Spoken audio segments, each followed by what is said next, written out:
Hello, this is Dr. Do again. This video is outside of medicine. Continue the Iliad by Homer. I'm going to continue to read.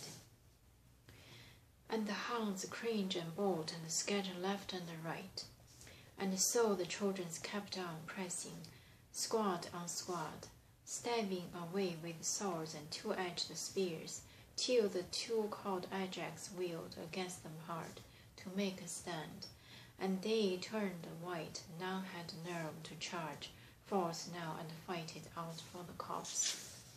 So they labored to haul Patroclus from the wall, back to the beaked ships, as fighting flared behind them, with all the flash fire sprung out of nowhere, storming down on a teeming city, houses caving into the big blaze, as gale winds whip it into a roaring conflagration.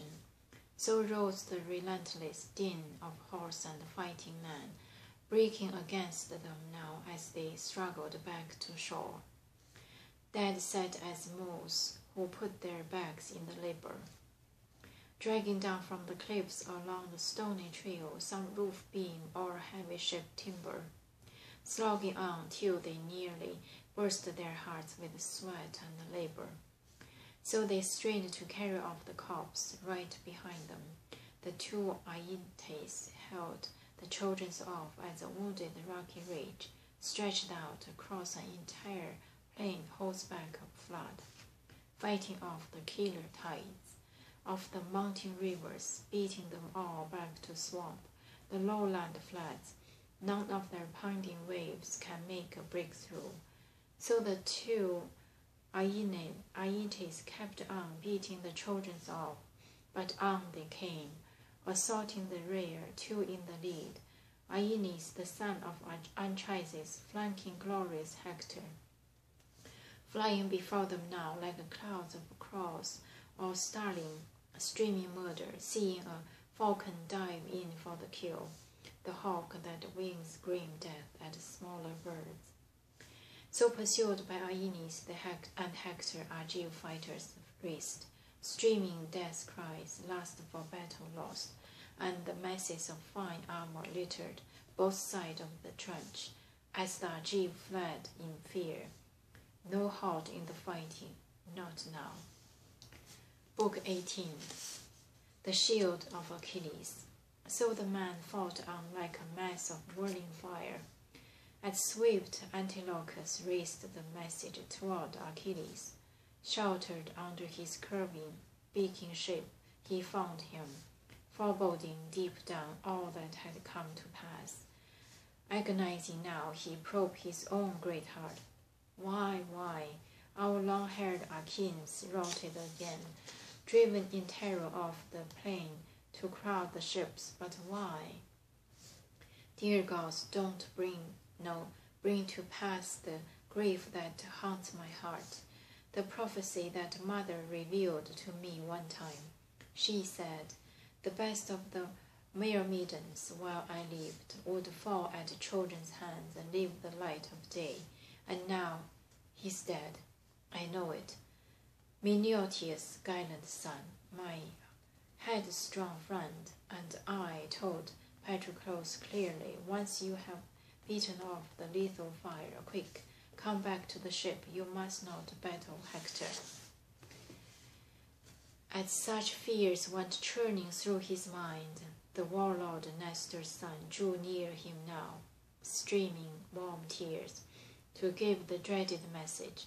Ah, son of royal Peleus, what you must hear from me. What painful news. Would to God it had never happened. Patroclus has fallen. They are fighting over his corpse. He's stripped naked, Hector with that flashing helmet. Hector has your arms. So the captain reported.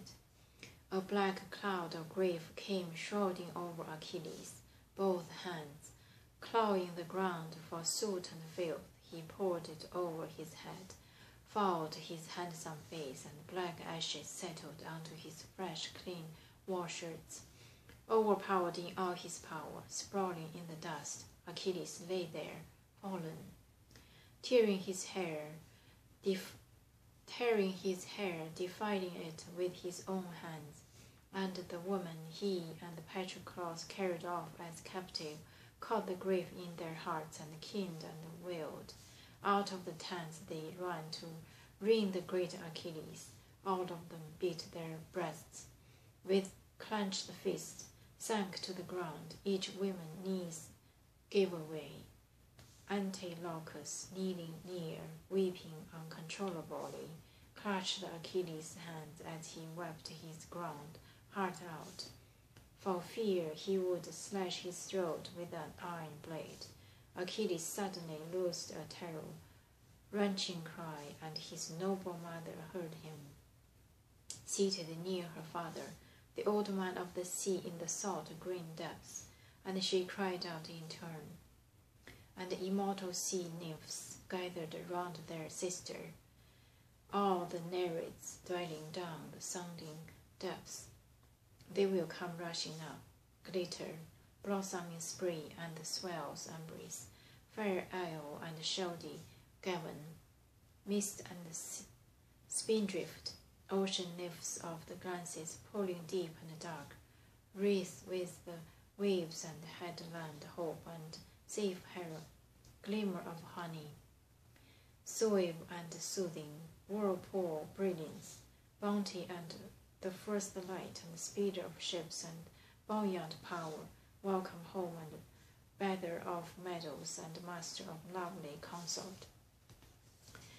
Gifts of the sea, eyes of the world, and the famous milk-white calm, and the truth and never wrong, and the queen who rules the tides in beauty, and in rush the glory and the healer of man, and the one who rescues kings, and the sparkler down from the cliffs, sleek-haired strands of sand, and all the rest of the Nereids dwelling down in the depths. The silver cave was shimmering, full of sea nymphs, all in one morning chorus, choirs beating their breast, as Thetis launched the dirge. Hear me, sisters, daughters of Nereus, so you all will know it well.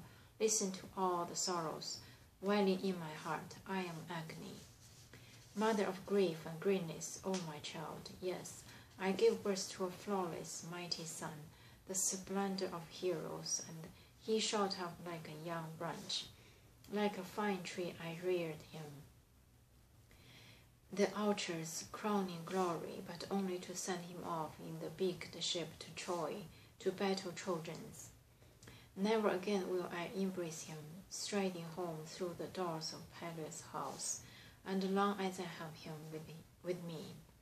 Still alive, looking into the sunlight, he is racking with the anguish, and I go to his side. Nothing I do can help him, nothing but go I shall, to see my darling boy, to bear what grief has come to break his heart, while he holds back from battle.